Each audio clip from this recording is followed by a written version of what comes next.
नमस्कार, आप देख रहे हैं खबर राज्यों से। आपके साथ मैं दीपिका सिंह। करते खबरों की शुरुआत।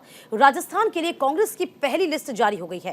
पहली लिस्ट में 33 उम्मीदवारों के नाम हैं। अशोक गहलोत और सचिन पायलट को टिकट दिया गया है।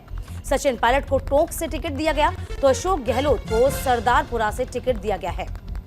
तो फिलहाल आपको बता दें, विचार मंथन के बाद इन टिकट पर मुहर लगी है, इन प्रत्याशियों पर मुहर लगी है। ये बड़ी खबर आपको बता रहे हैं, जहां पहली लिस्ट सामने आ गई है।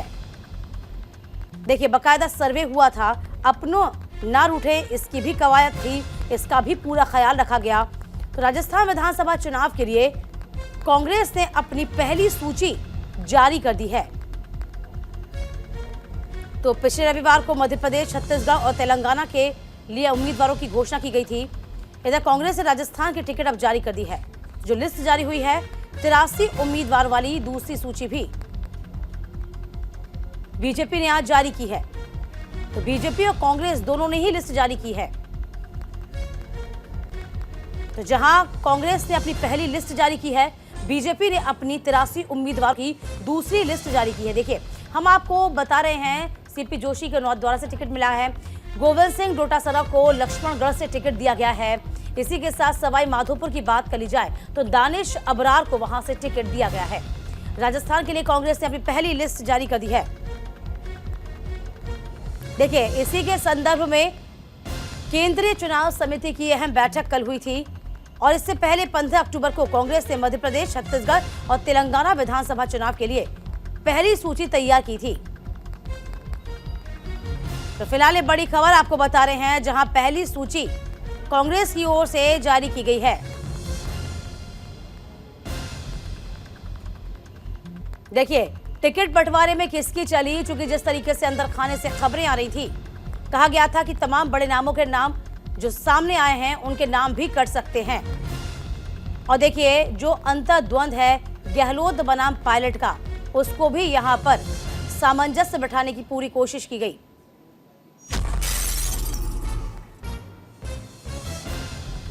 देखिए, टिकट बंटवारे की बात करी जाए तो क्या फिर से रस्साकशी शुरू हो गई है। क्योंकि कांग्रेस उम्मीदवारों की पहली सूची जारी होने से पहले मंगलवार को ही दिल्ली में केंद्रीय कांग्रेस स्क्रीनिंग कमेटी की बैठक हुई थी और इस बैठक में गहलोत और पायलट दोनों आमने सामने बैठे नजर आए थे।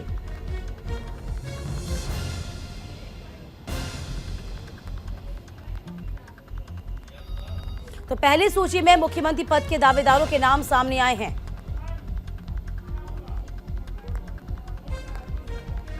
तो फिलहाल देखिए, बड़ी खबर आपको बता दें, राजस्थान में कोई जोखिम कांग्रेस नहीं लेना चाहती है और बैलेंस यहां पर बनाने की पूरी कोशिश। तो बड़ी खबर आपको बता रहे हैं, जहां 33 उम्मीदवारों में से 29 विधायकों को फिर मौका मिलता हुआ दिखाई दिया है। यानी कि जैसे कि हम पहले बता रहे थे आपको कि जो पहली लिस्ट कांग्रेस ने जारी की है, उसमें किसी तरह का कोई रिस्क लेना नहीं चाहती है। तो 33 उम्मीदवारों में से 29 विधायकों को वापस से मौका दिया गया है। तो सचिन पायलट समेत 29 मौजूदा विधायकों के नाम भी शामिल हैं। इधर राजस्थान बीजेपी की दूसरी लिस्ट जारी हो गई है। बीजेपी ने 83 उम्मीदवारों के नामों की घोषणा कर दी है।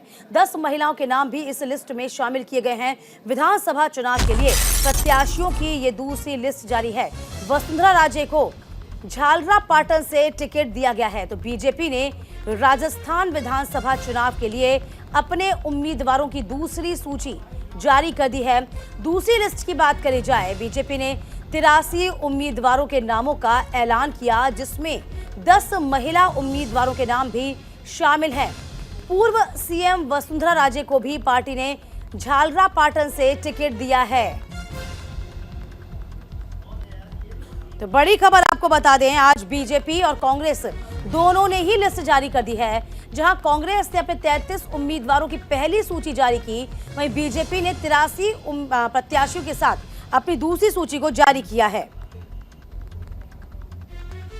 तो वसुंधरा राजे को झालरापाटन से ही वो चुनाव लड़ेंगी और नेता प्रतिपक्ष राजेंद्र राठौर की सीट यहां बदली गई है।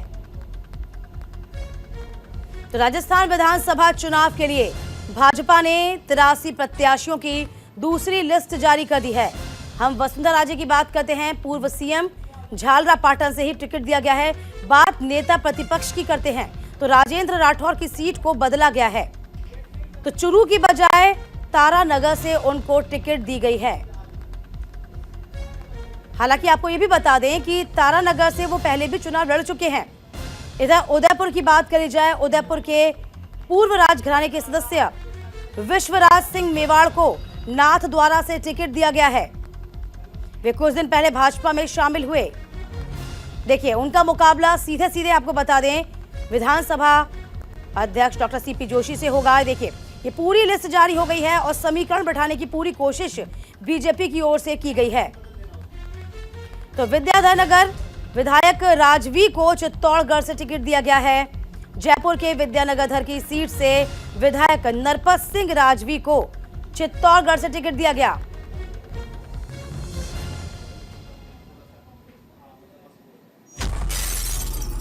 और तमाम जानकारी के साथ हमारे संवाददाता दीपक चावला इस वक्त जुड़े हुए हैं। दीपक, देखिए, यहां कांग्रेस ने अपनी पहली लिस्ट जारी की तो बीजेपी ने 83 उम्मीदवारों की लिस्ट जारी कर दी, प्रत्याशियों की। तो फिलहाल किस तरीके से इस लिस्ट को जारी किया गया, क्या समीकरण बैठाने की कोशिश की, आप क्या देख पाए दीपक? देखिए, बिल्कुल आपने ठीक कहा। जस्ट 5 मिनट का अंतर रहा। पहले बीजेपी का, उसके बाद कांग्रेस का है। बीजेपी अगर मैं बात करूँ 83 यहाँ पर सीटें हैं। हाँ। जिसमें देखा जाए तो इसमें वसुंधरा राजे भी यहाँ पर झालरापाटन से हमेशा से वो चुनाव लड़ते हैं, उनका गढ़ माना जाता है, वहाँ से वो चुनाव लड़ती है। इसके अलावा राजेंद्र राठौर जो कि नेता प्रतिपक्ष थे, उनकी सीट बदली गई। पहले चूरू से चुनाव लड़ते थे, अब वो तारानगर से चुनाव लड़ रहे हैं। इसके अलावा जोटवाड़ा सीट पर जैसा कि आप जिक्र रहे थे नरपत सिंह राजवी, जो कि उनका विरोध हो रहा था, उनका टिकट काटा गया, उनको चित्तौड़गढ़ किया गया है। इसके अलावा मैं सांगनेर की बात करूं, जयपुर की सांगनेर सीट की, तो यहाँ पर भजनलाल शर्मा को यहाँ पर मौका दिया गया है। इससे पहले यहाँ पर अशोक लाहोटी यहाँ पर विधायक थे, उनका टिकट काट दिया गया है। लेकिन ऐसा नहीं है कि उनके टिकट काट दिया, मान सकते हैं कि उनको सिविल लाइन में शिफ्ट किया जा सकता है प्रताप सिंह खाचरियावास के सामने। तो ये इसके अलावा बगरू की मैं बात करूँ तो कैलाचंद जयपुर की सीट है, कैलाचंद वर्मा, जो इससे पहले भी चुनाव लड़े थे लेकिन हार गए थे। वसुंधरा राजे के गुट के माने जाते हैं, इनको यहाँ पर मौका दिया गया है। तो इस तरह से बीकानेर की मैं बात करूँ तो सिद्धि कुमारी को यहाँ पर मौका दिया गया है। तो कह सकते हो कि ओवरऑल जो 83 लोगों की जो लिस्ट आई है, इसमें काफी हद तक समीकरण यहाँ पर जाति का समीकरण दिख गया और सर्वे की यहाँ बात सामने आ रही है कि सर्वे के हिसाब से ही यहाँ पर जो है सभी को मौका दिया गया है। लिस्ट की अगर मैं बात करूँ तो इसमें रायसिंह नगर से बलवीर सिंह है, अनूपगढ़ से संतोष है, सांगरिया से गुरदीप सिंह है, पीलेबंगा से धर्मेंद्र है, नौहर से अभिषेक है, पश्चिमी बीकानेर से देखिए दीपक, जरा ये भी समझिए और समझाइए हमको कि नेता प्रतिपक्ष राजेंद्र राठौर की सीट को बदला गया है। देखिए, जहां तक हम जानकारी हमें कि उनकी सीट को बदल दिया गया, चुरू की बजाय तारानगर से उनको टिकट दिया गया। हालांकि पहले भी वो यहाँ से चुनाव लड़ चुके हैं, लेकिन क्या मजबूती उनकी तारानगर में ज्यादा दिखाई देती है, चुरू में ज्यादा दिखाई देती थी? जरा उसकी जानकारी दीजिए।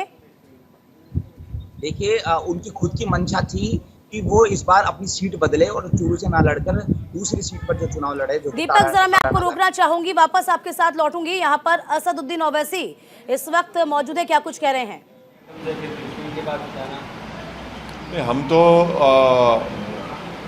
हमारे देशवासियों से बताना चाहेंगे कि महात्मा गांधी ने ये कहा था कि फ़लस्तीन अरबों की ज़मीन है। जिस तरह अंग्रेज़ों की ज़मीन इंग्लैंड है, जिस तरह फ्रांस के लोगों की ज़मीन फ्रेंच लोगों की ज़मीन फ्रांस है, ये गांधी ने कहा था। तो अब इनको सामने रखकर अपनी बात को रखनी चाहिए। और हमेशा से हमने फ़लस्तीनियों की तायीद की और हमेशा हमने इस बात को माना कि फ़लस्तीनियों का उनका एक इंडिपेंडेंट आज़ाद मुल्क होना चाहिए। और हकीकत ये है कि पिछले 80 साल से इज़राइल वहाँ पर ऑक्यूपायर है और फ़लस्तीनी ज़मीन वो लोग ऑक्यूपाइड करके बैठे हैं।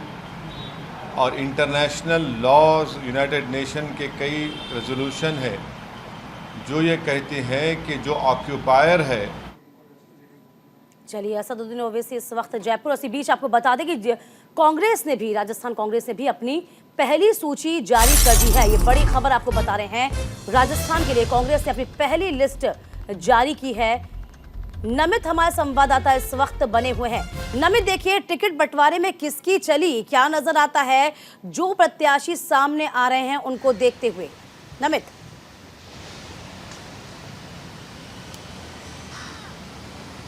देखिए, फिलहाल कांग्रेस की तरफ से जो पहली लिस्ट जारी की गई है, कुछ देर पहले हम चर्चा कर रहे थे, उसमें मैक्सिमम जो 33 लोगों की लिस्ट जारी की है, उसमें से जितने भी नामों की घोषणा हुई है उस पर सबकी सहमति बनी है, चाहे अशोक गहलोत हो, सचिन पायलट हो या फिर कांग्रेस का शीर्ष नेतृत्व हो। क्योंकि इससे पहले भी जब कांग्रेस की जो बैठकें हुई थी, चाहे उसमें CEC की बैठक की बात करें या फिर जो कैंपेन कमेटी की बैठक हुई थी, स्क्रीनिंग कमेटी की बैठक भी हुई थी, उसमें 106 नामों पर चर्चा हुई थी। हालांकि आज देर शाम तक एक और लिस्ट आने की उम्मीद है, लेकिन फिलहाल जिन 33 कैंडिडेट को सामने लाया गया है कांग्रेस की तरफ से, उसमें से ज्यादातर लोग वही हैं जिनका पहले से नाम डिसाइडेड था। तो ऐसे में विरोधाभास की कोई आशंका लग नहीं रही है कि कुछ लोग विरोध करेंगे, क्योंकि अगली लिस्ट आने का उम्मीदवार अब इंतजार है कि आखिर अगली लिस्ट में कौन कौन से नाम होंगे। क्योंकि जो सचिन पायलट का खेमा है और अशोक गहलोत का खेमा है, उनमें से अगर किन्हीं नामों को हटाया गया या फिर किन लोगों की टिकट काटी गई तो वहां पर फिर विरोधाभास हमें देखने को मिलेगा।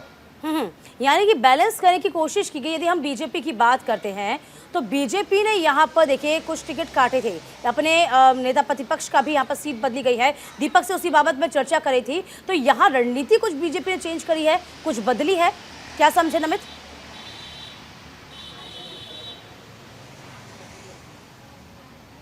देखिए, क्योंकि बीजेपी को इस बार जो है वो पूरी ताकत बीजेपी लगा रही है। हालांकि जो सचिन पायलट और अशोक गहलोत के बीच में जो तनातनी पिछले 1-1.5 साल में हमने देखी है, बीजेपी चाह रही कि उसका माइलेज जो है, उसका फायदा बीजेपी को मिले, और यही वजह है कि बीजेपी ने हर एक सीट पर सर्वे किया है। और आज जो 83 उम्मीदवारों की लिस्ट बीजेपी ने जारी की है, वहां पर कई लोगों की सीटें जो है वो बदली गई हैं, यानी कि उनको जहां से पहले लड़ाया जा रहा था वहां पर नहीं लड़ाया गया। उसके पीछे रीजन ये है क्योंकि बीजेपी ने कई अलग अलग प्रकार से अपनी हर एक सीट पर सर्वे कराया है, चाहे उसमें जातिवाद के हिसाब से सर्वे हो या फिर कितनी वोट पिछले चुनाव में उस कैंडिडेट को मिली थी। तो इन तमाम सर्वे के आधार पर बीजेपी ने अपने उम्मीदवारों को चुनावी मैदान में उतारा है, क्योंकि बीजेपी इस बार नहीं चाहती है कि दीपक से भी जान लेते हैं, क्योंकि दीपक से चर्चा चल रही थी हमारी नमित। देखो नमित, दीपक से भी जान लेते हैं। देखिए दीपक, कई पूर्व मंत्रियों को टिकट दिया गया बीजेपी में और 7 विधायकों के टिकट काटे गए हैं, और बहुत सोच समझकर, क्योंकि मध्य प्रदेश की सियासत अलग हो जाती है, राजस्थान की अलग हो जाती है, तो यहाँ पर बहुत सोच समझकर प्रत्याशियों का चयन किया गया है दीपक बीजेपी ने। देखिए बिल्कुल, जैसा कि नमित अभी जिक्र कर रहे थे, सर्वे की बात है, मैं बिल्कुल इस बात पे पुख्ता कह सकता हूं कि सर्वे के आधार पर ही काफी हद तक बीजेपी ने विश्वास किया है। हाँ। चौमुई सीट की मैं बात करूं, रामलाल शर्मा इससे पहले बहुत अच्छा उन्होंने चुनाव जीता था, माना जा रहा था कि उनका टिकट कट सकता है और किसी युवा को वहां पर मौका दिया सकता है, लेकिन सर्वे में रामलाल शर्मा जो कि जयपुर के चौमू ग्रामीण सीट है, वहां से उनका नाम आ गया था, उनको मौका दिया गया। इसके अलावा फुलेरा की मैं बात करूं, फुलेरा में निर्मल कुमावत जो कि वसुंधरा राजे के साथ से पार्टी से नाराज हुए, पार्टी छोड़ गए, वापस से उन्होंने पार्टी ज्वाइन करी बीजेपी, और सर्वे में उनका नाम आ गया था, उनको यहाँ पर मौका दिया गया। मालवीय नगर जयपुर की सीट है, कालीचरण सराफ 4 बार के विधायक है, माना जा रहा था कि अब इनकी उम्र भी हो चुकी है, तो ऐसे में ये जिताऊ कैंडिडेट है, क्योंकि 4 से 5 बार अधिक ये विधानसभा का चुनाव लड़ चुके हैं, मंत्री रह चुके हैं, चिकित्सा मंत्री रह चुके हैं, तो इन पर फिर से बीजेपी ने यकीन कराया। माना जा रहा है इनका टिकट कट सकता है, लेकिन जो बीजेपी के आलाकमान उन्होंने पर भरोसा दिया, तो कालीचरण सराफ को यहाँ पर टिकट दी गई है। इसके अलावा सांगनेर की सीट की बात करूं, भजनलाल शर्मा, यहाँ पर अशोक लाहौटी थे, लाहौटी का टिकट यहाँ पर काट दिया गया। हो सकता है कि आने वाली लिस्ट में उनको दूसरी जगह से मौका दिया जाए। बगरू की मैं बात करूं, कैलाश चंद्र वर्मा को एक बार फिर से मौका दिया है। हालांकि पिछली बार ये चुनाव हार गए थे गंगा देवी के सामने, लेकिन इस बार फिर से बीजेपी ने यहाँ पर इनको मौका दिया गया। चावती की मैं बात करूं, ऐसी सीट होती है, राम अवतार बैरवा को यहाँ पर मौका गया और इनके सामने चुनाव जो है वो दूसरे कांग्रेस के हैं। इसके अलावा मुंडावर, आनागाजी, अलवर, संजय शर्मा का, धौलपुर की बात करूं, शिवचरण कुशाबा की धौलपुर में उनकी काफी अच्छी पकड़ मानी जाती है। इसके अलावा खंडार से जितेंद्र घोटवाल का मैं जिक्र करूंगा, पूर्व संसदीय सचिव रहे हैं, मौजूदा दौर में ये भाजपा के प्रदेश उपाध्यक्ष है। इससे पहले एक बार देखिए हम कुल मिला के कह सकते हैं बैलेंस बनाने की कोशिश यहाँ पर कहीं ना कहीं बीजेपी ने की है। देखिए नमित के पास भी आना चाहूंगी। नमित, कांग्रेस की जो हम लिस्ट देखते हैं तो 33 प्रत्याशियों की लिस्ट में 32 नाम पुराने रखे गए हैं। आपको याद होगा जब अभी मीटिंग चली थी पिछले कुछ दिनों में, तब जब लग रहा था कि आज लिस्ट जारी हो जाएगी, लेकिन जब जो खबरें अंदर से छन के आ रही थी वो ये था कि कहीं ना कहीं राहुल गांधी ने भी कहा था कि जो जिताऊ है उसी पर ही मुहर लगाई जाएगी। लेकिन यहाँ पर एक बार फिर से बैलेंस बना लिया गया।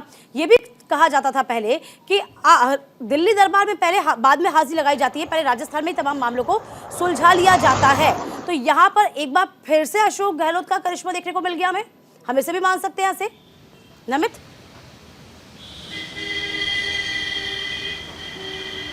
देखिए इसके पीछे दो वजह हैं। पहला तो ये क्योंकि जिस बात का जिक्र आपने किया कि 2 दिन पहले चर्चा थी कि कांग्रेस की लिस्ट आज आ सकती है, हाँ। लेकिन कांग्रेस हमेशा वेट एंड वॉच की स्थिति में रहती है और वही कांग्रेस ने आज किया भी। कांग्रेस से पहले चाह रही थी कि बीजेपी अपने पत्ते खोले और बीजेपी ने जैसी ही दूसरी लिस्ट जारी की उसके 10 से 12 मिनट के बाद ही कांग्रेस ने अपनी पहली लिस्ट जारी कर दी, क्योंकि जो बीजेपी है वो कांग्रेस है वो बीजेपी के हर एक रणनीति हर एक कदम पर इस बार नजर रख रही है। और जहां तक टिकटों की बंटवारे की जिक्र आपने किया तो खुद राहुल गांधी ने जब 2 दिन पहले सीईसी की बैठक हुई थी उसमें उन्होंने इस बात को कहा था कि हम जिताऊ उम्मीदवार पर इस बार दांव खेलेंगे और इन 33 उम्मीदवारों में से 32 ऐसे उम्मीदवार हैं जिनकी हर एक चीज पहलू पर नजर रखकर ही उनको टिकट दी गई है।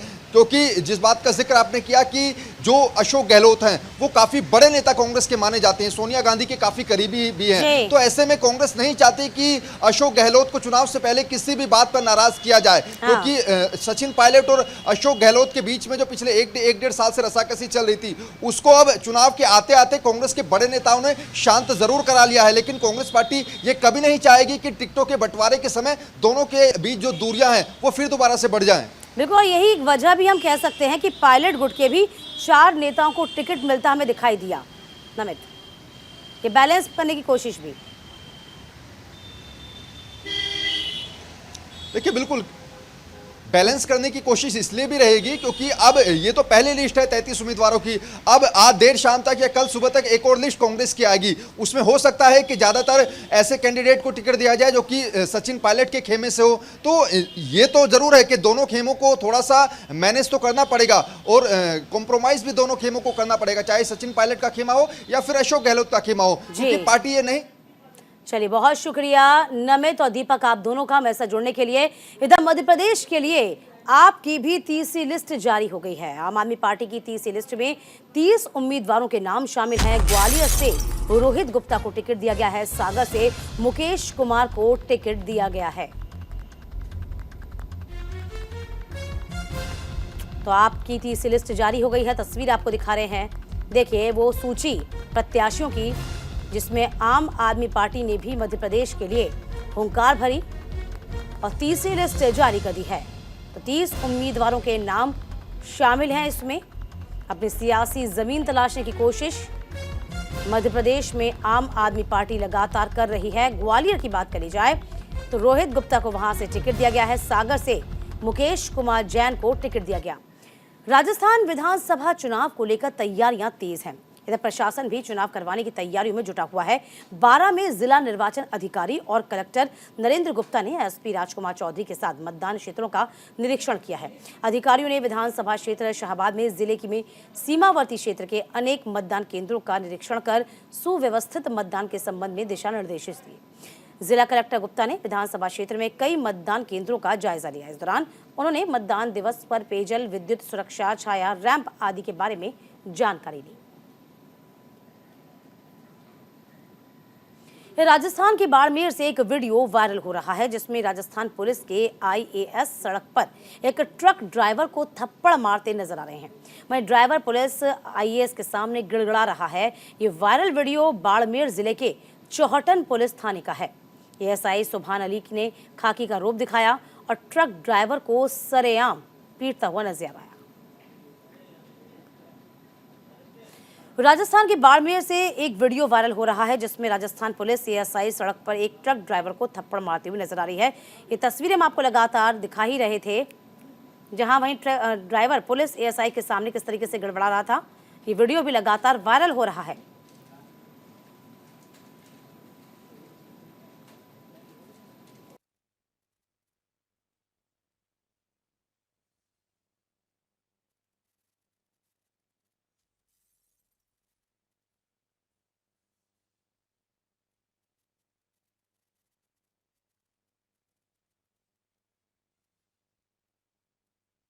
पुलिस लाइन में कार्यक्रम का आयोजन किया गया था। इस दौरान सभी ने शहीद पुलिसकर्मियों को नमन किया।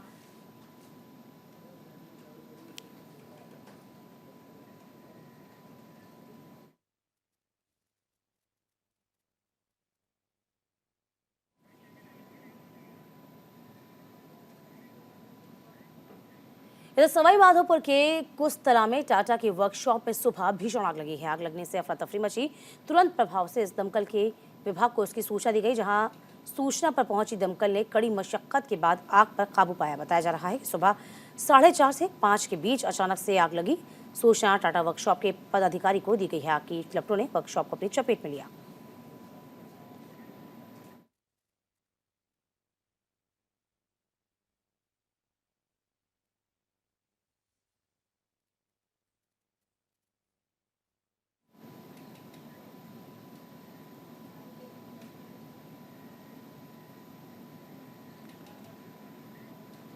राजस्थान के जालोर में पुलिस लाइन में स्मृति दिवस मनाया गया है। इस दौरान कार्यक्रम में शहीद पुलिस अधिकारियों उन कर्मियों को श्रद्धांजलि अर्पित की गई है। वीर रणबांकुरों को श्रद्धा सुमन के साथ ही उनको याद किया गया। इस मौके पर एसपी मोनिका सेन ने पुलिस अधीक्षक के नेतृत्व में सम्मान गार्ड द्वारा दी गई सलामी ली।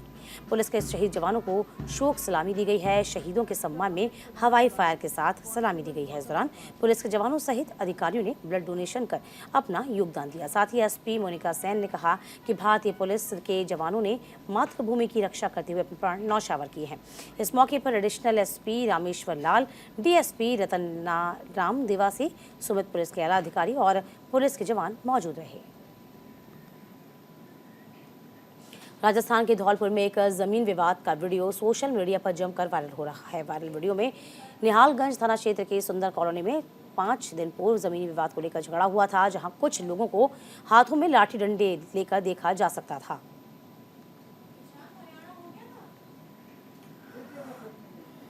इधर आज ग्वालियर के दौरे पर प्रधानमंत्री मोदी रहेंगे। सिंधिया स्कूल का 125वां स्थापना दिवस आज है। प्रधानमंत्री मोदी स्थापना दिवस में शामिल होंगे।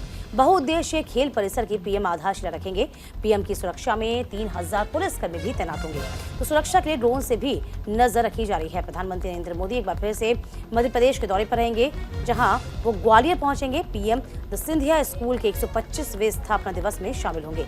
तकरीबन 3000 पुलिस जवान के जो अधिकारी हैं इसमें तैनात किए गए हैं। समारोह में पीएम मोदी के अलावा प्रदेश के राज्यपाल मंगू भाई पटेल, सीएम शिवराज सिंह चौहान, केंद्रीय मंत्री नरेंद्र सिंह तोमर, केंद्रीय मंत्री डॉक्टर जितेंद्र सिंह और सिंधिया एजुकेशन सोसाइटी के अध्यक्ष आरएस पवार भी शामिल होंगे। पीएम मोदी के इस दौरे के सियासी मायने निकाले जाने लगे हैं।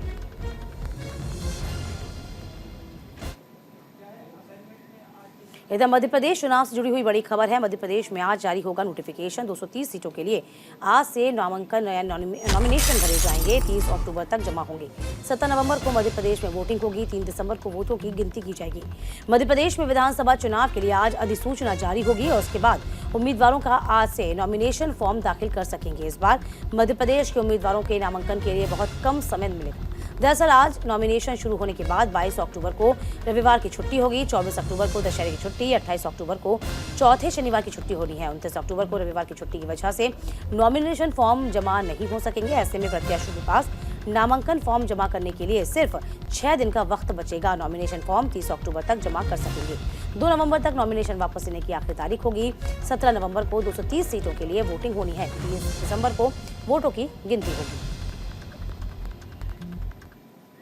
और इसी के साथ इस बुलेटिन में अभी के लिए बस इतना ही।